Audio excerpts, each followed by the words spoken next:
সারা দেশে বৈষম্য বিরোধী ছাত্র আন্দোলনের সব কমিটি স্থগিত, কেবল কেন্দ্রীয় কমিটি বহাল।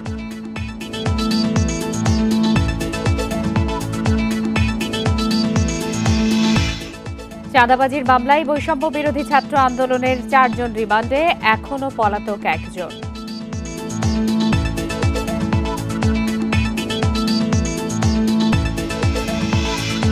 প্রধানমন্ত্রীর মেয়াদ 10 বছরের বেশি নয়, একমত সব দল। জুলাই সনদের খসড়া বিতরণ কাল।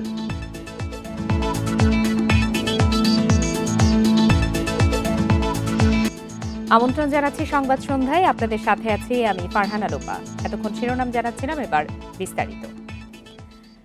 কেন্দ্রীয় কমিটি ছাড়া সারা দেশে বৈষম্য বিরোধী ছাত্র আন্দোলনের সব কমিটির কার্যক্রম স্থগিত ঘোষণা করা হয়েছে। আন্দোলনে নেতাকর্মীদের দুর্নীতির বিরুদ্ধে জিরো টলারেন্স নীতির প্রমাণ রাখতেই এই সিদ্ধান্ত বলে জানিয়েছেন সংগঠনটির সভাপতি রিফাত রশিদ। রাজধানীর শাহবাগে জরুরি সংবাদ সম্মেলনে এসব সিদ্ধান্তের কথা জানানো হয়। রিফাত রশিদ জানান, দেশের বিভিন্ন স্থানে বৈষম্য বিরোধী ছাত্র আন্দোলনের নেতাকর্মীদের বিরুদ্ধে দুর্নীতির নানা অভিযোগ উঠেছে। এসব কর্মকাণ্ডের বিষয়ে জিরো টলারেন্স নীতি গ্রহণ করেছে বৈষম্য বিরোধী ছাত্র আন্দোলন। সেজন্যই কেন্দ্রীয় কমিটি ছাড়া সারা দেশের সব কমিটি কার্যক্রম স্থগিত করা হলো। শনিবার রাতে বৈষম্য বিরোধী ছাত্র আন্দোলনের 5 নেতাকর্মীর চাঁদাবাজির দায়ে গ্রেপ্তারের ঘটনা এবং বিগত সময়ে নানা সমালোচনার প্রেক্ষিতেই এমন সিদ্ধান্ত বলে জানান রিফাত রশিদ।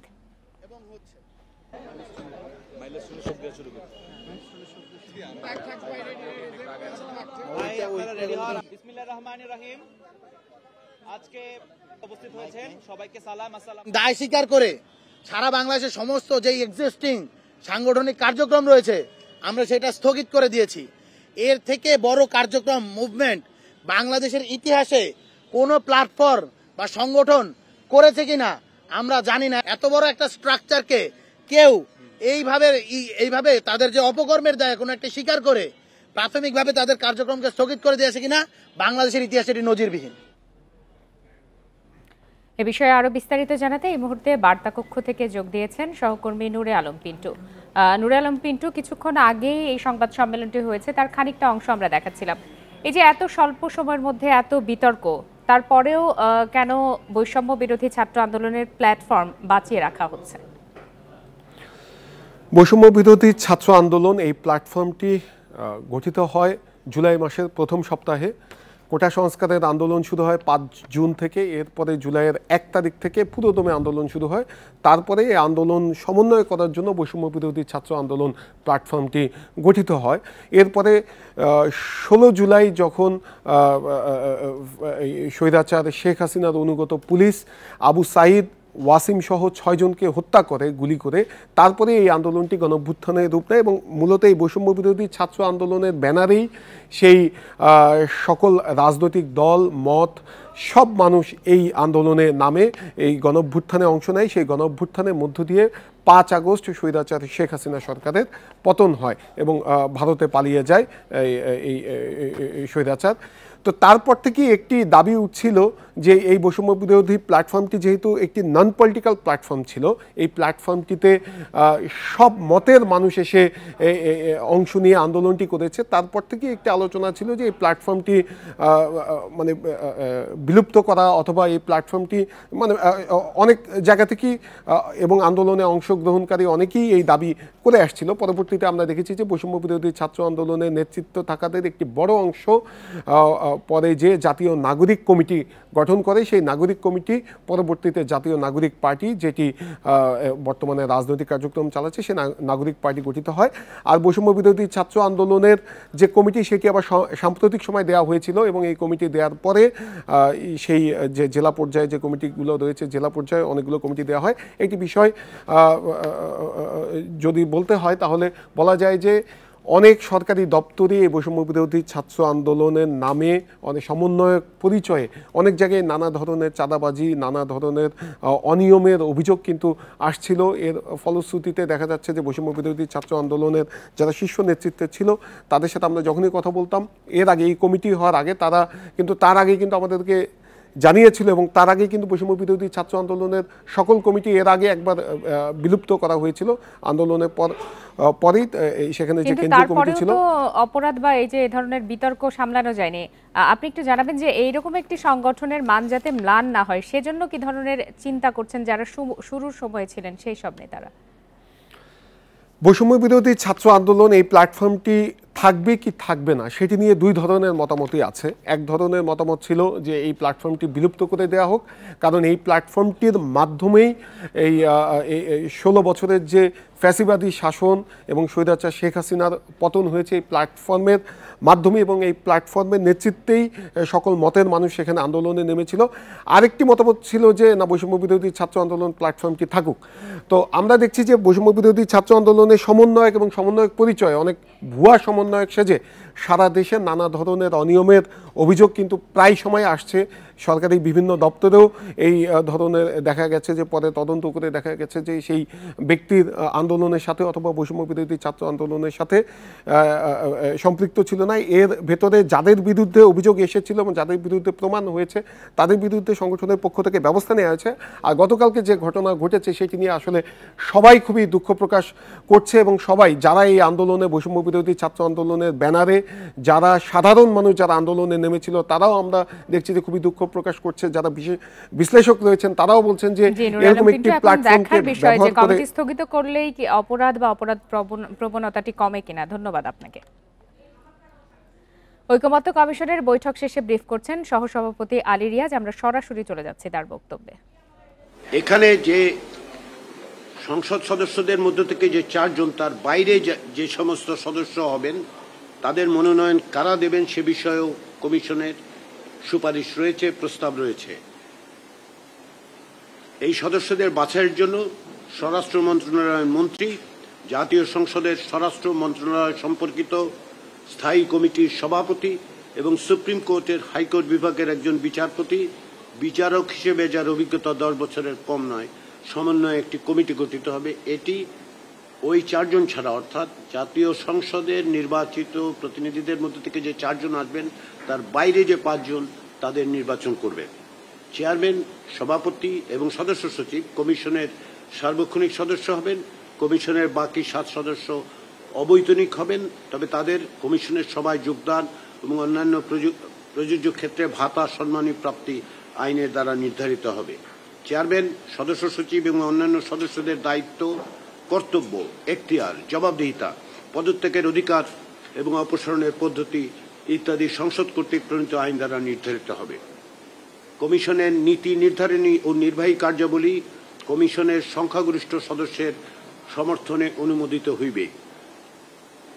কমিশনের মৌলিক দায়িত্ব ও কার্যপরিধি যা সংসদ কর্তৃক প্রণীত আইনে বিস্তারিত লিপিবদ্ধ থাকিবে এবং আইন প্রণয়নের ক্ষেত্রে কিছু বিষয় গুরুত্বের সাথে বিবেচনা করা হবে বলে কমিশন সুপারিশ করছে। এর একটি হচ্ছে, কোনো পুলিশ সদস্য কর্তৃক আইনের লঙ্ঘন তথা বেআইনি ও বিধি বহির্ভূত কর্মকাণ্ড নিরূপণ করত অপরাধের গুরুত্ব বিবেচনায় শাস্তির মাত্রা নির্ধারণ এবং তা বাস্তবায়নে সংশ্লিষ্ট কর্তৃপক্ষকে নির্দেশনা প্রদান। দ্বিতীয়, পুলিশের আইনানুগ ও স্বাভাবিক কর্মকাণ্ডকে যে কোনো ধরনের বেআইনি প্রভাব বা হস্তক্ষেপ থেকে সুরক্ষা প্রদানে কমিশন নিজ বিবেচনায় যথাযথ নির্দেশনা প্রদান। 3, পুলিশের কোনো সদস্য বা সদস্যগণের বিরুদ্ধে নাগরিকদের অভিযোগ আমলে নিয়ে যথাযথ তদন্তের ভিত্তিতে আইনানুগ ব্যবস্থা গ্রহণের সিদ্ধান্ত প্রদান। 4, কোনো ব্যক্তি, গোষ্ঠী বা মহল কর্তৃক বেআইনি চাপ প্রয়োগ, অবৈধ বা বিধি বহির্ভূত কাজে বাধ্য করা ইত্যাদি বিষয়েও কোনো পুলিশ সদস্য কর্তৃক প্রাপ্ত অভিযোগ আমলে নিয়ে সে বিষয়ে যথাযথ তদন্ত করত কমিশনের নিজ বিবেচনায় যথাযথ ব্যবস্থা গ্রহণের সিদ্ধান্ত প্রদান।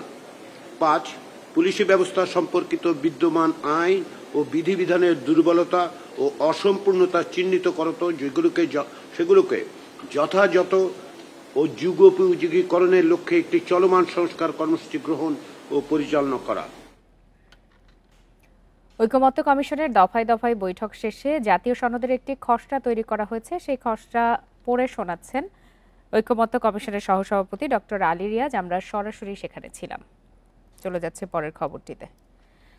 চাঁদার 40 লাখ টাকা আনতে গিয়ে গুলশানে গ্রেপ্তার হন বৈষম্য বিরোধী ছাত্র আন্দোলনের নেতাসহ 5 জন। এর মধ্যে 4 জনের 7 দিনের রিমান্ড দিয়েছে আদালত। এখনও পলাতক রয়েছে একজন। পুলিশ জানিয়েছে আগের আরও 4টি অপরাধের কথা স্বীকার করেছে আসামিরা। ভুক্তভোগীর দাবি, আওয়ামী লীগের দোষর অভিযোগ তুলে গ্রেপ্তারের হুমকি দিয়ে চাঁদা নেন তারা।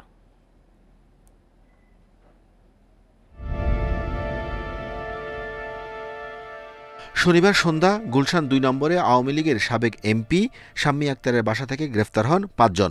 তাদের বিরুদ্ধে 50 লাখ টাকা চাঁদাবাজির অভিযোগ। মামলা করেছেন শাম্মী আক্তারের অস্ট্রেলিয়া প্রবাসী স্বামী সিদ্দিক আবু জাফর। তিনি জানান 17 জুলাই 10 লাখ টাকা নিয়ে গেছে। 26 জুলাই আরও 40 লাখ টাকা নিতে গেলে পুলিশে খবর দেন তারা। করেন 2 দিন ওয়েট করেন, তবেই আপনাদের সামনে চলে আসবে। কোনো কিছু হলে তো আমরা থানায় সব জানানো। কি বলা হচ্ছে এটা ডিটেইলস বলতে পারবো না ভাইয়া। গ্রেফতার হয়েছেন বৈষম্য বিরোধী ছাত্র আন্দোলনের কেন্দ্রীয় নেতা সাকাদাম শিয়াম, ইব্রাহিম হোসেন মুন্না ও সাদমান সাদাব। এছাড়া বাংলাদেশ গণতান্ত্রিক ছাত্র সংঘের আব্দুর রাজ্জাক বিন সুলাইমান এবং 16 বছরের আমিনুল। পলাতক রয়েছেন কাজী গৌরব অপু।